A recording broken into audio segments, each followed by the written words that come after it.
If these four guys don't break out for Deion Sanders in Colorado, excuse me. If these four guys don't break out for Colorado, Deion Sanders in 2024, let's just say the Buffs are.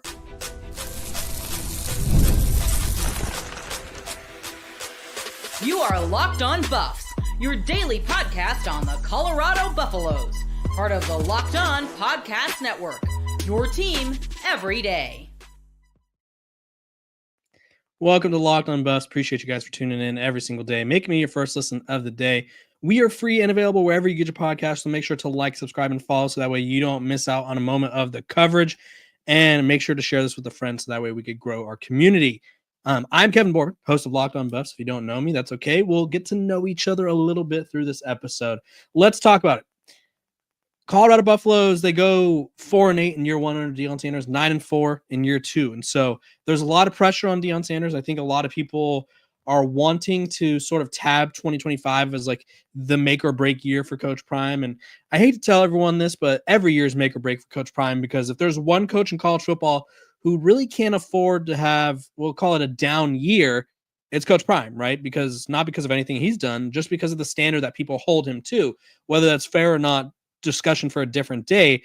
College football is not a business about fairness. It's a business about, hey, we want to tear you apart when we can. And so in order for Coach Prime to not be torn apart, I was inspired by Scott Proctor over at DNVR. He tweeted the question today, who needs to break out for Colorado? And so I was like, there's four obvious answers, right? I think you could go with a lot of different people.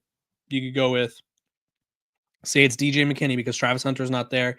Say it's Martavius French because you're going to have some new linebackers. Say it's whoever's on the offensive line, blah, blah, blah. I mean, the offensive line is an important one, but we just don't know who's going to be where. And so it's really difficult to sort of pinpoint who needs to break out there when we don't know who's going to be on the field with Jordan Seaton, because Colorado's offensive line was about as inconsistent as they come last year. Jordan Seaton played about 95% of the snaps. And then there's a couple guys in the 40s, 50s, and right tackle was pretty much the only other steady position at 70-something% in terms of the starter playing the most snaps. So at the end of the day, there's four people who I think are the most obvious and who need to break out in order for Colorado to have success. And let's start off with the Alabama defensive tackle transfer, defensive line transfer, Jaheim Oatis, right? Colorado comes into this season losing Shane Cokes, right? You lose him. You lose BJ Green, who is more of an edge guy, but still he could play all over. And you need a guy, right? I think one of the biggest issues Colorado had all of last season in their four losses was when teams were able to be more physical than them, right? And obviously that's a recipe for disaster for anyone, but you need someone who could make sure that never happens again, or on the occasion, if it does, happens very rarely. Jaheim Oatis is a behemoth of a person, right? He comes in to Colorado as a guy who was an all-SEC guy his freshman year. He was a former blue chip recruit, and it just didn't work out at Alabama, right? There's a new staff that comes in. He sort of falls behind on the depth chart. He gets injured and decides to transfer. He ends up being one of the best transfers in the portal because there's that much potential there, right? Colorado just needs to they need to tap into that potential, right? They need Warren Sapp and whoever's going to be coaching the defensive lineman with him to tap into that potential. And for those of you who aren't familiar with Mr. Oatis, 6'5", 325, and we saw glimpses of what he can be. 29 tackles his freshman year with a sack. This past, or 2023, 26 total tackles and half a sack. This past year, he only had 2 total tackles. So clearly he needs some sort of development. They need to believe in him. And I think in Boulder, they believe in him quite a bit, because I would say he's sort of the focal point of that defensive front. And that'll help Colorado prevent teams from running the ball down their throats. That'll help Colorado continue to get pressure on the quarterback, because if he's eaten up offensive linemen left and right, it's going to open up other guys for a free lane to the quarterback. So next person, a running back. It doesn't matter who it is. I like to think, or I believe it'll be Michael Welch. I just liked what I saw the most out of Michael Welch last year. And we didn't see a lot from Colorado's running backs because guess what? They didn't commit to the run game, which hint, hint, wink, wink, wink, we'll get to. Excuse me. Michael Welch comes in as a true freshman and broke off quite a few long runs But it's really hard to quantify his production because when you look at the stats, Isaiah Gustav led the way with 85 carries for 384 yards and 4 touchdowns. Michael Welch had 43 carries for 186 yards and 4 touchdowns on 4.3 yards per carry. He averaged more yards after contact for most of the season than Isaiah. And Dallin Hayden's also in there too. I don't know which running back it's going to be. And I think I probably should have prefaced this earlier. I don't know which running back's going to be the guy, right? It seems like Colorado has yet to commit to a single back since Coach Prime has been here, right? They haven't been like, hey, we're riding with you and we're going to ride you till the wheels fall off, right? First it was Charlie Offerdahl, then it was Dallin Hayden, then it was Michael Welch, then it was Isaiah. But like, there's no continuity, there's no sense of consistency. And so Colorado needs to find that guy and they need him to break out, right? You have a much different offensive unit this year. You're not going to have Shedeur Sanders. You're not going to have Travis Hunter. You're not going to have LeJounte Wester. You're not going to have Jimmy Horn. You're not going to have Will Shepard, if I didn't say him, right? You're losing one of the best passing attacks in college football, and you're turning to a quarterback in Caden Salter or Julian Lewis, who either way, they're going to be new, right? There's new players that they have to learn, new schemes, blah, blah, and I'm sure both of them will be fine, but it's not going to be Shedeur Sanders. Shedeur Sanders, he sort of hid a lot of issues that Colorado had, and the issues were still obvious. So you need a run game to complement the quarterback, whoever it is, so that way it's not all on him to be the superhero, because I don't know if everyone can pull the, Cam Newton, Shedeur Sanders kind of whatever vibe of being the superhuman that saves a team, right? That's not a fair expectation for the quarterback. And so for Colorado, they really need a running back to step up. And this also coincides with the offensive line. They need to be better in run blocking, but they need someone to step up at offensive line or running back, excuse me. So that way it opens up more things on the offense and makes life easier for everyone involved. Continuing on, third person, that needs to break out. And I'm going a different route, however you say it, comment below. I'm going with Pat Shurmur, the offensive coordinator. And you're probably like, how does an offensive coordinator break out? Well, Pat Shurmur, I think, similar to pretty much anyone that's probably coached Shedeur Sanders with an offense line that, or similar to anyone that would have coached Shedeur Sanders with an offense line as terrible as last year's, I think he was bailed out by Shedeur and Travis, right? Let's call a spade a spade. I think he had some good moments as a play caller, but at the same time, wouldn't commit to the run, questionable play calling, and leaned very heavily on his stars sort of playing hero ball. And now I don't know if that always shows up, because when we think of hero ball, we think of like Caleb Williams, who's running around the field for like 50 yards at a time to throw the ball 3 yards or to get a 5-yard gain. But Shedeur Sanders was playing a lot of hero ball, right? Shedeur Sanders had a lot of autonomy. And I just feel like we need more out of Pat Shurmur, because he's not going to have the star power that he had last year. And that's okay. It's not a knock on this team.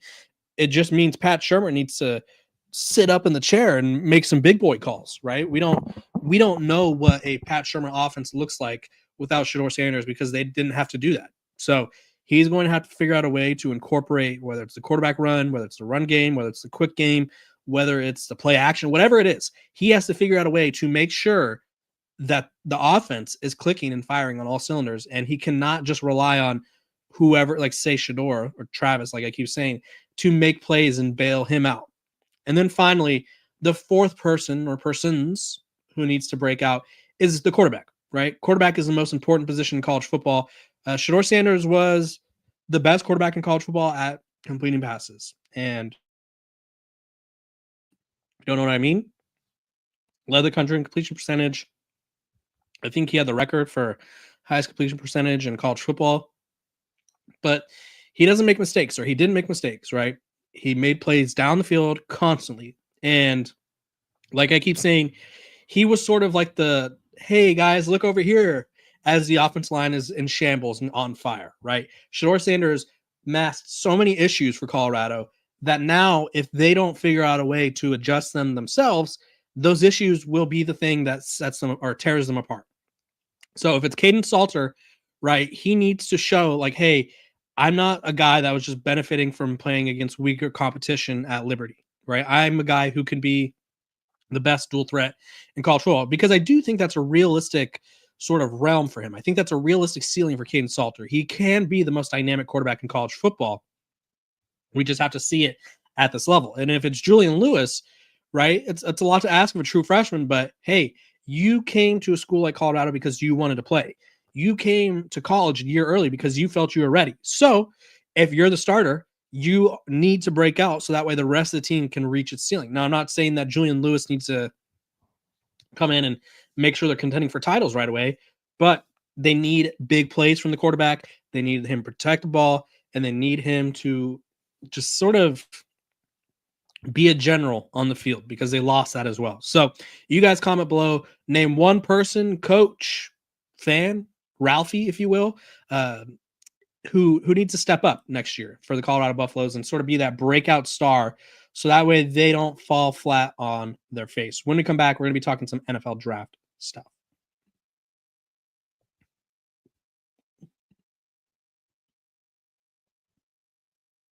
This episode of Locked On Buffs is brought to you by WayFair. After the holiday hustle, there's nothing like giving your home a little TLC. I always find that decluttering and refreshing my space helps me get back into a routine. Whether you're tidying up, clearing out, or just want to give your space a new look to start this year, WayFair has everything you need, all within your budget.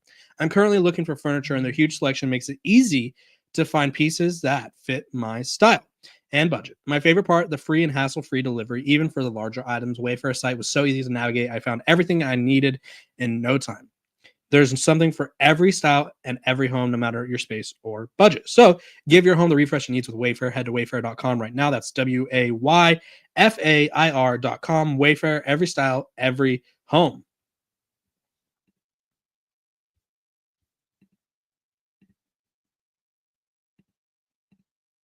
Welcome back to Locked On Buffs. Appreciate you guys for tuning in every single day, making me your first listen of the day.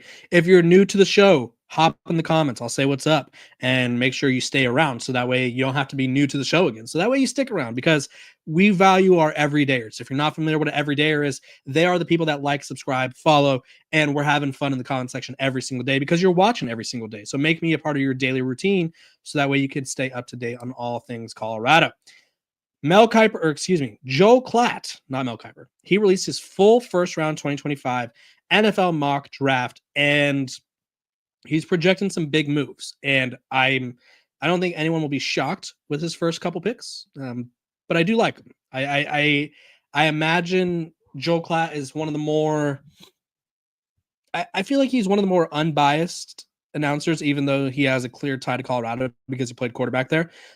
But he released his first round mock draft, and I wanted to run through it and sort of dive into the differences here and there of what we've been seeing. Number one pick, he has the New York Giants, trading with the Tennessee Titans, drafting Deion Sanders. So he has him moving up from, I think they have the fourth pick, and he has him going with Shedeur. He says, I don't think Shedeur is going to want to play in Tennessee, and I do not believe that any other player should be taken number one. For me, Shedeur is the best quarterback, and I don't generally do this, and it's going to be the only trade of the first round, but I'm trading the first pick. I think Tennessee trades the first pick for a combination of reasons, and I believe the Giants jump up to number one. Yeah, I think the Titans have sort of been playing this, hey, we want a generational prospect, and there isn't a generational prospect in this draft that's worth taking number one. And let me explain before you attack me with Travis Hunter comments. Travis Hunter is generational talent, but I would not take him number one because there's going to be teams who want a quarterback, Abdul Carter.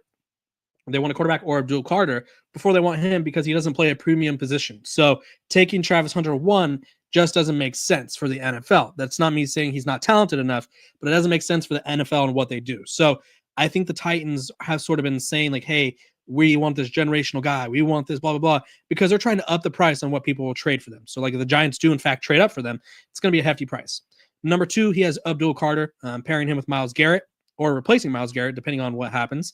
Number three, after the Tennessee Titans traded with the New York Giants, they end up taking Cam Ward. So they move back two spots. I think I said they had the number 4 pick. So they're at pick 3. They take Cam Ward. And Cam Ward is a guy that there's been a lot of people linking him to the Titans anyway. So if they could trade back, still get their guy, and then get more draft compensation, makes a whole lot of sense. And then number 4, Will Campbell, offensive tackle, LSU, for the Patriots. And then Travis Hunter, falling all the way to 5, where he's going to team up with the Jacksonville Jaguars. He says, I believe that Travis will play both sides in the NFL. I think he can. His size, stature, and quickness, more importantly. And it says Hunter will be limited offensively just because of his role, which means he could be a starting corner and play the whole game on defense and be the number 3 receiver. So the Jags obviously need a lot of weapons to support Trevor Lawrence. They need to really up their game over there, right? Trevor Lawrence he's got the Duval guy and Liam Cohen as his coach. So they need help, right? And so Travis Hunter can help them out on both sides. I like Travis Hunter as a receiver better than a corner because they make more money, longer career, and I think that's the best way to maximize him in terms of on the field and just off the field, I guess, as well. So comment below. Do we like Shador at 1 to the Giants and Travis at 5 to the 5 to the Jaguars, or would you change it up?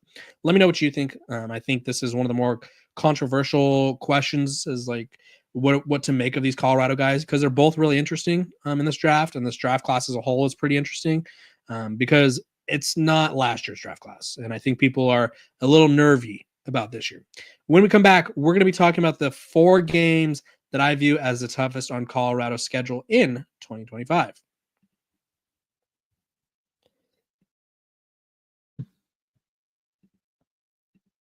Welcome back to Locked On Buffs. Appreciate you guys for tuning in every single day, making me your first listen of the day. We're free and available wherever you get your podcasts. Make sure to like, subscribe, and follow so you don't miss out on any of the Colorado coverage, because we got a lot of fun rolling up. I mean, even though it's the off season, we never take off days over here at Locked On Buffs unless there's weather severity. Last week had to miss an episode because there was so much wind and rain where I live that it took out our electricity and our Wi-Fi. Didn't know that was possible, but here we are. So we're going through the 4 toughest games on Colorado's schedule next year. They have a pretty tough slate. I'm not going to pretend they don't, but they're sort of spaced out. Unlike this past year where it was like everyone thought that the one toughest stretch was at the end. I feel like it's a little bit broken up this year. We'll see how it actually plays out, because obviously it's a year in advance. Every team got better. And I think Colorado also got better, but it doesn't mean that they got better than everyone else. So let's dive in. I think the first toughest game of the schedule is the first game, Georgia Tech. The Yellow Jackets are ACC contenders in my eyes. Whether or not they're like the front runners for the ACC, they're not that, but they are going to be that team that's probably going to finish 3rd or 4th in the conference. I think they'll have an avenue to an ACC title if all things go right. And Colorado plays them right out of the gate. They play them at home, but still playing a team who's as good as Georgia Tech is expected to be right away, a little bit scary, right? You don't get to warm up. You don't get to beat up on an FCS or Group of 5 program and be like, yo, we got our sea legs under us. Now we're ready for the year. No, Colorado's diving into it right away. And the odds makers think it's going to be close, right? Georgia Tech's already favored by 4.5. We'll see how that stays, or if they trend in that direction, or maybe Colorado makes a few additions in the spring portal that changes that. But right now, Georgia Tech is the favorites, and I think the Yellow Jackets are a dangerous team. The next game that stands out to me is BYU. They play, which BYU is currently ranked number 9. I think BYU probably should have got more playoff contention. They beat the brakes off of Colorado in the Alamo Bowl, and they returned a lot of those guys again. So Colorado did not look great. I think, honestly, I think this was a bowl preparation issue. I think there was a lot more attention to like, this is our last dance kind of vibe, rather than like, hey, we have a bowl game to win, right? Colorado hasn't won a bowl game since, I think it's 2004 or 5, I believe is the date. Yeah, I remember I looked it up because I tweeted about it. And the last time Colorado won a bowl game, Deion Sanders came out of retirement to play for the Baltimore Ravens. He was wearing like number 37. It was a hideous number. But yeah, so they really need to get that going in the right direction, and they did not do it this past year. They made it to a bowl game, which is a big deal, but now I feel like they need to win one, and BYU is going to be probably the best or one of the best teams in the conference. So tough matchup there. Another matchup that I think is very difficult is, honestly, I'm just going to go 2 at a time here because it's the final 2 of the season. They play Arizona State and Kansas State back-to-back weeks to end the year. Both of those teams I expect will be contending for Big 12 titles, or for the Big 12 title, excuse me. Arizona State won it this past year. They return a lot of people. Sam Leavitt is kind of viewed as, I don't know if people view him as the best quarterback in college football, but he's certainly top 5, right? He can run, he can throw. He's a gritty, tough big playmaking guy. He's elusive and he's quick and he's got a big arm. He's not afraid to take shots. And so Colorado has to play them.